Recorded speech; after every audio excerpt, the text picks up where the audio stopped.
Assalamualaikum warahmatullahi wabarakatuh.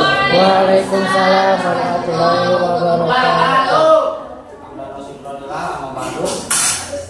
Pertama-tama mari kita panjatkan puji syukur sehingga kita bisa berkumpul di kelas ini dengan keadaan sehat walafiat. Kemudian kepada ibu dosen dan rekan-rekan semuanya yang saya hormati, izinkan kami memulai pemaparan atau presentasi pada sore hari ini. Yang akan kami sampaikan pada sore hari ini terutama dalam pembelajaran IPA di sekolah dasar, yaitu tentang media pembelajaran dan alat peraga dalam pembelajaran IPA di sekolah dasar.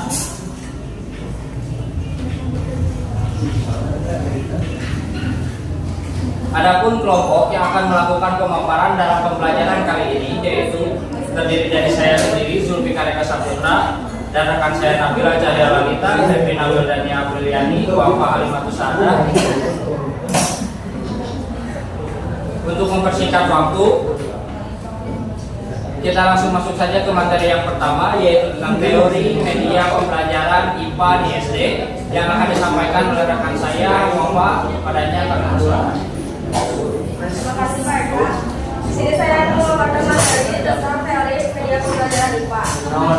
Media berasal dari bahasa Latin yaitu medius yang artinya secara harfiah berarti tengah, perantara atau pengantar.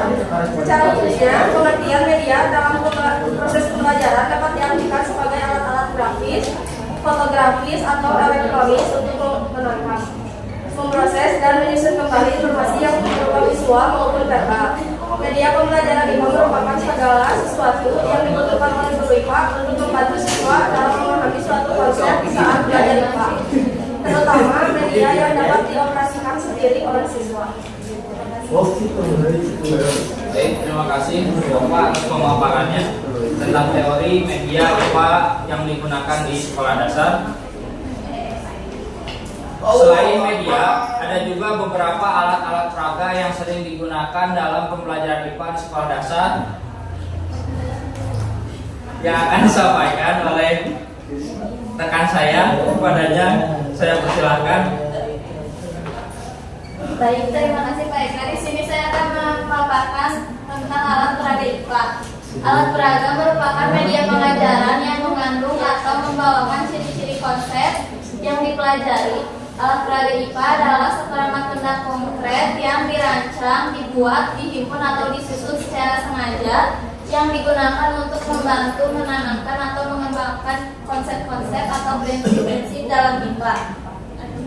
Dengan alat peraga, hal-hal yang abstrak dapat disajikan dalam bentuk model-model yang berupa benda konkret yang dapat dilihat, dipegang, diputar-balikan sehingga lebih mudah dipahami.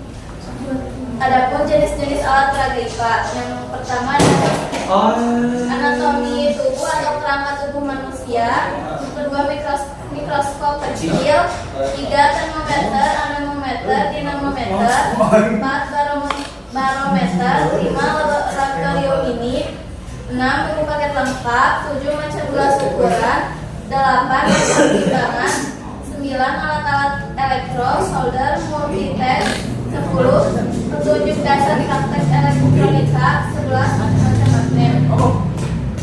Adapun peranan alat peraga, yang pertama, alat peraga dapat membuat pendidikan lebih efektif dan meningkatkan semangat belajar siswa. Yang kedua, alat peraga memungkinkan lebih sesuai dengan perorangan, di mana para siswa belajar dengan banyak kemungkinan sehingga belajar berlangsung sangat menyenangkan bagi masing-masing individu.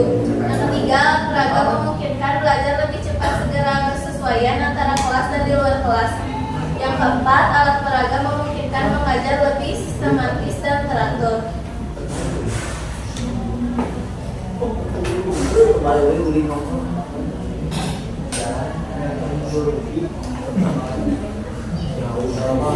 Baik,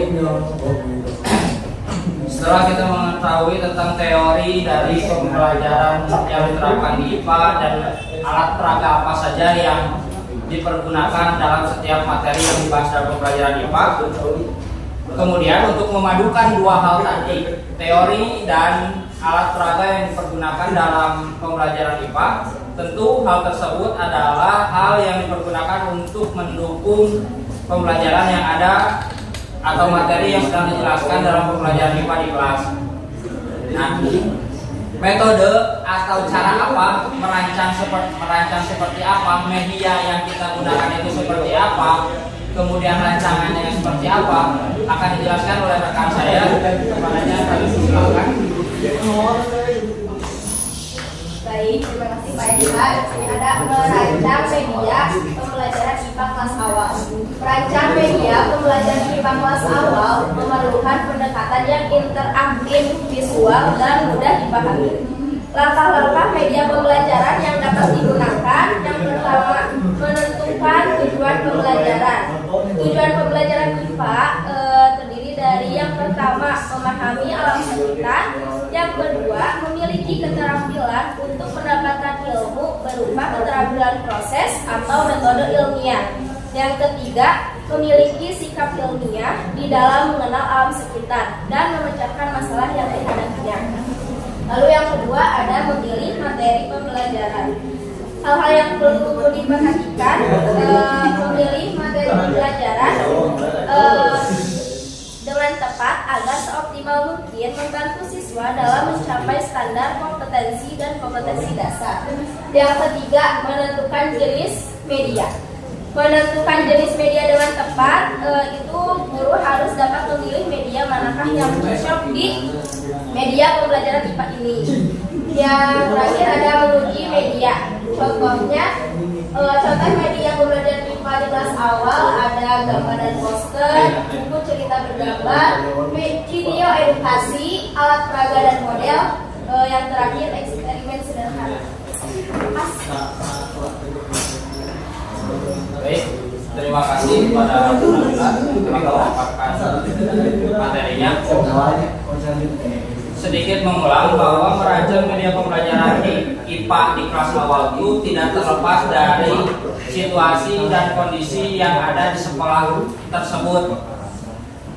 Seperti yang kita tahu bahwa jangan pernah memaksakan untuk menggunakan suatu media jika media tersebut kurang cocok, dianggap kurang cocok maupun dianggap terlalu berat jika diterapkan di sekolah yang mohon maaf latar belakangnya dari kelas menengah ke bawah, ataupun sedangkan seperti yang kita tahu bahwa media atau misalkan segala jenis media yang digunakan dalam pembelajaran sedikit besarnya pasti membutuhkan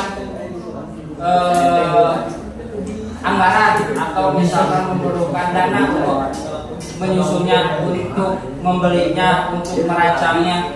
Maka dari itu jangan pernah memaksakan suatu media yang dianggap kurang layak atau dianggap membebankan terhadap situasi dan kondisi yang ada di sekolah tersebut.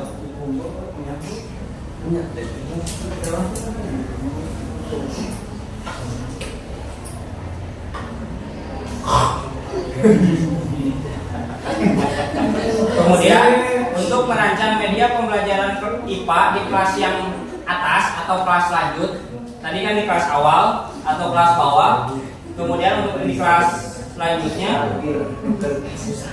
terdiri dari menentukan tujuan pembelajaran, hampir sama saja, menentukan tujuan pembelajaran, memilih materi pelajaran, menentukan jenis media, merancang konten media, menguji. Jadi setiap kita merencanakan atau merancang suatu media yang ingin diterapkan atau digunakan dalam pembelajaran IPA, tentu saja harus melewati beberapa proses yang tentu saja menentukan apakah nantinya media ini cocok atau tidak diterapkan, apakah nanti media ini akan membawa manfaat atau misalkan nyambung atau tidak dengan materi. Tentu saja keputusan seperti itu tidak luput dari beberapa proses-proses tadi, menentukan, memilih, merancang, dan menguji. Untuk macam-macam contohnya mungkin hampir sama, video, poster, alat peraga yang lainnya, seperti ketika kita menjelaskan organ tubuh manusia, kita mempunyai skeleton dan organ-organ tubuh boneka organ tubuh manusia. Gitu. Ada yang mau ditanyakan? Tidak ada. Ada yang mau ditanyakan? Aku mau nanya. Boleh. Bu Sandra mau nanya fokus aja. Tadi nggak ada. Apa? Itu bertanya. Mohon maaf ya, izin bertanya. Gimana cara kalian mengukur keefektifan suatu alat peraga itu? Udah itu pertanyaannya. Oh, menurut saya ya, bukan menurut profesor atau menurut ilmuwan, menurut saya mengukur kelayakan atau misalkan kepantasan atau kecocokan suatu media digunakan di sekolah, yang pertama harus ada pemantauan situasi dan kondisi di sekolah sehingga kita bisa tahu. Oh, misal contoh situasi di sekolah ini itu lebih terkesan kurang memperhatikan tentang kesehatan tubuhnya. Jadi ketika kita membahas organ tubuh, kita gunakanlah media yang berhubungan dengan lebih memandang ke sudut permasalahan yang kurang diperhatikan di lingkungan tersebut. Itu yang pertama. Yang kedua, segi ekonomi atau segi biaya atau segi anggaran yang tidak terlalu besar, yang tidak terlalu mahal, dan kata lain bisa dipergunakan oleh kelas bawah, kelas menengah, ataupun bahkan kelas atas pun sudah pasti bisa menggunakan atau membeli media tersebut. Yang ketiga, cocok dan sesuai dengan apa yang disukai oleh siswa yang kita ajar. Misalkan siswa lebih senang dengan pembelajaran secara visual atau menonton, ya kita gunakanlah media yang menarik daya antusias mereka terhadap pembelajaran tersebut, agar selepas dari pembelajaran ini dan mudah-mudahan pembelajaran selanjutnya mereka bisa terus terpacu dalam pembelajaran tersebut. Mungkin itu menurut saya. Kalau ada yang lain yang menambahkan, baik dari rekan maupun dari semuanya. Yang pertanyaan mungkin ya, kan tadi katanya kata Pak Eka bahan alat peraga itu bisa jadi mahal untuk kelas yang bawah. Ya. Nah, mengatasi tantangan itu harus seperti apa? Mengatasi tantangan, misal kita tuh membahas tentang apa itu, aliran darah, misalkan tentang aliran darah.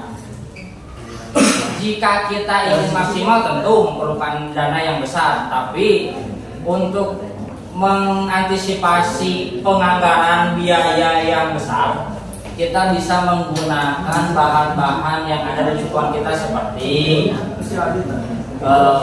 botol-botol bekas, bahan-bahan daur ulang yang mungkin masih bisa dimanfaatkan seperti itu. Dan sisi plusnya yang lain, kita bisa memodifikasi dan menggabungkan antara pembelajaran, misalkan lagi ngebahas aliran darah, memadukan materi yang sedang dibahas yaitu tentang aliran darah dan pemanfaatan bahan-bahan limbah yang masih bisa didaur ulang. Jadi secara tidak langsung ada materi plus yang mereka dapat. Ada lagi? Ada lagi? Cukup? Mungkin dikarenakan gimana besarnya cukup? Ya cukup. Ya, mungkin dikarenakan ada lagi yang mau bertanya? Sudah. Sudah. Mungkin dikarenakan sudah lesu dan sudah capek, langsung saja ke kesimpulan. Kesimpulan yang akan dibacakan oleh rekan saya. Kesimpulannya adalah media dan alat peraga pembelajaran IPA memainkan peran yang sangat penting dalam pendidikan di tingkat sekolah dasar. Media dan alat peraga pembelajaran IPA sangat efektif dalam meningkatkan pemahaman, minat, dan keterlibatan siswa. Mereka memberikan pengalaman belajar yang kaya dan bervariasi, membantu siswa tidak hanya memahami teori tetapi juga mengembangkan keterampilan praktis dan ilmiah yang penting. Baik, mungkin dikarenakan sudah selesai, hanya itu yang dapat kami sampaikan. Kelebihannya mohon jadi ilmu dan kekurangannya mohon jadi pelajaran. Terima kasih atas perhatiannya. Wassalamualaikum warahmatullahi wabarakatuh. Waalaikumsalam.